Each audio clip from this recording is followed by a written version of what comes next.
Breaking news చూస్తున్నాం. పశ్చిమ గోదావరి జిల్లా తాడేపల్లిగూడెం నుంచి జట్లపాలెం వెళ్లే రోడ్డులో అనుమతులు లేని నాటు బాణాసంచా తయారీ కేంద్రం యథేచ్ఛగా నిర్వహణ. దీపావళి రాకముందే బరి తెగించి ప్రాణాంతకమైన బాంబులు, చిచ్చుబుడ్లు, తారాజువ్వులు ఇంకా పలు రకాల నాటు మందు గుండు సామాగ్రి తయారు చేస్తున్న బాణాసంచా తయారీ నిర్వాహకుడు రామాంజనేయ ఫైర్ వర్క్స్ పేరుతో లైసెన్సులు గాని ఏ విధమైన అనుమతులు లేకుండా ప్రాణాంతక నాటు మందు గుండు సామాగ్రి తయారు చేస్తున్న తయారీ నిర్వాహకుడు. గతంలో ఇదే నిర్వాహకుడు తండ్రి, ఇద్దరు కుమారులు కలిసి తాడేపల్లిగూడెం పట్టణంలో ఇంటి వద్ద ఇదే కోవలో బాణాసంచా తయారు చేస్తుండగా పలుమార్లు వీరి వద్దకు పనికి వచ్చిన కూలీలు ప్రమాదం జరిగి ప్రాణాలు కోల్పోయిన విషయం తెలిసిందే. అలాగే విడిపోయి గత 5 ఏళ్ల క్రితం జట్లపాలెం రోడ్డులో రామాంజనేయ ఫైర్ వర్క్స్ నిర్వాహకుడు అతని భార్య పేరుతో లైసెన్స్ తీసుకుని బాణాసంచా తయారు చేస్తుండగా ప్రమాదం సంభవించి కూలీలు కొందరికి తీవ్ర గాయాలు కాగా ఇంకొందరికి ప్రాణాలు పోగొట్టుకున్న సందర్భం అందరికీ తెలిసిందే. అయితే అదే చోట మరలా అతని భార్య పేరు మీద లైసెన్స్ తొలగించి అతని పేరు మీద మార్చి ప్రమాదం జరిగిన అదే ప్రాంతంలో మరలా అధికారులను మేనేజ్ చేసి డమ్మీ లైసెన్స్ తీసుకుని ప్రాణాంతకమైన నాటు మందు గుండు సామాగ్రి తయారు చేసిన వైనం. ఇక అదే సమయంలోనూ అక్కడ మరోసారి ప్రమాదం సంభవించి అక్కడ కూలీలు అక్కడికి కొనుగోలు నిమిత్తం వచ్చిన వ్యక్తులకు గాయాలు కావడం తెలిసిందే. ఇక ఏడాదిన్నర క్రితం ఇదే నిర్వాహకుడు తయారు చేసిన నాటు బాణాసంచాను బీరంపాలెం శివరాత్రి సంబరాల్లో కాలుస్తుండగా ఒక మైనర్ బాలిక ప్రమాదానికి గురై చనిపోయిన ఘటన విదితమే. ఇలా యథేచ్ఛగా నాటు బాణాసంచా తయారు చేస్తూ ప్రమాదాలు సంభవించి పలువురు ప్రాణాలు పోగొట్టుకోవడం విగత జీవులుగా మిగిలిపోయిన నేపథ్యంలో ఈ నిర్వాహకుడిపై లెక్కలేనన్ని కేసులు నమోదైనట్టుగా తెలుస్తోంది.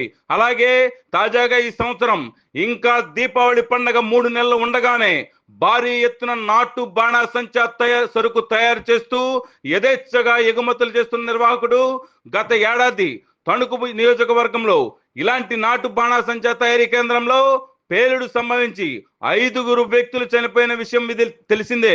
దీంతో ఈ సంవత్సరం నాటు బాణాసంచా తయారీదారులకు ఎవరికి అధికారులు అనుమతులు ఇవ్వలేదు. కానీ బాణాసంచా తయారీదారులు యథేచ్ఛగా నాటు మందుగుండు సామాగ్రి తయారు చేస్తున్నపై తీవ్ర స్థాయిలో విమర్శలు వినిపిస్తున్నాయి.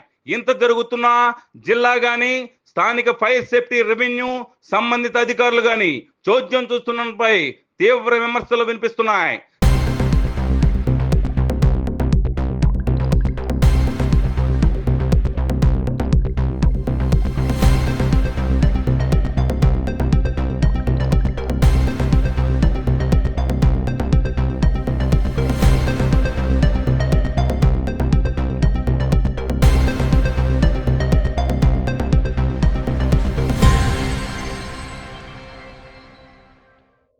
జిల్లా స్థాయి ఫైర్ సేఫ్టీ ఉన్నతాధికారి కనుసన్నల్లో ప్రస్తుతం ఇటీవల కొత్తగా వచ్చిన ఫైర్ సేఫ్టీ అధికారి కూడా భారీగా ముడుపులు తీసుకుంటూ ఈ బాణాసంచా నిర్వాహకుడికి కొందరు అక్రమ హోల్సేల్ అమ్మకందారులకు కొమ్ము కాస్తున్నారనే ఆరోపణలు వినిపిస్తున్నాయి.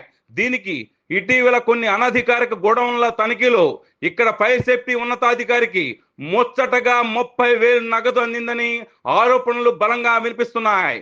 ఇక ఈ నాటు బాణాసంచా తయారీదారు అతని అనధికారిక తయారీ కేంద్రంలో 20 మందికి పైగా కూలీలను పెట్టుకుని ఎటువంటి నియమ నిబంధనలు పాటించకుండా వారితో నాటు సరుకు తయారు చేస్తున్నట్లుగా తెలిసింది. ఒకవేళ అనుకోని విధంగా అక్కడ పేలుడు సంభవిస్తే అక్కడ పనిచేసే కూలీలు, అక్కడికి కొనుగోలు నిమిత్తం వచ్చే వినియోగదారుల పరిస్థితి ఏంటనేది అగమ్య గోచరంగా ఉంది. సదరు బాణాసంచా తయారీ నిర్వాహకుడు అక్కడ భారీగా సరుకు తయారు చేసి రాష్ట్ర వ్యాప్తంగానే కాకుండా తాడేపల్లిగూడెంలో పలు హోల్సేల్ దుకాణదారులకు భారీగా మందుగుండు సామాగ్రి పంపించినట్లుగా తెలిసింది. పలువురు హోల్సేల్ అండ్ రిటైల్ బాణాసంచా అమ్మకందారులు వారి అక్రమ గోడౌన్లలో భారీగా ఇతని సరుకు నిల్వ ఉంచారని తెలియవచ్చింది. దీంతో పాటుగా తాడేపల్లిగూడెం పరిసర ప్రాంతాల్లో హోల్సేల్ బాణాసంచాదారులు యథేచ్ఛగా కోట్లల్లో బాణాసంచా సరుకు కొనుగోలు చేసి అక్రమ గోడౌన్లలో పెద్ద ఎత్తున దాచిపెట్టారని తెలిసింది. లైసెన్సులు, అనుమతులు లేని అక్రమ గోడౌన్లు ఎక్కడెక్కడ ఉన్నాయనే దానిపై రచ్చా మీడియా టీం ప్రారంభించింది. నాటు సరుకు తయారీదారుడు చేస్తున్న మరిన్ని అక్రమ బాణసంచా వ్యవహారాలు, అలాగే హోల్సేల్ ధరలు ఎక్కడెక్కడ అక్రమంగా గోడౌన్లు పెట్టారు అనేది ఆధారాలతో సహా వచ్చే ఎపిసోడ్ లో మీకోసం చూస్తూనే ఉండండి మీ అభిమాన ఛానల్ రచ్చా మీడియా. ఈ కథనం మీకు రచ్చా మీడియా ఎక్స్క్లూజివ్ గా అందిస్తోంది.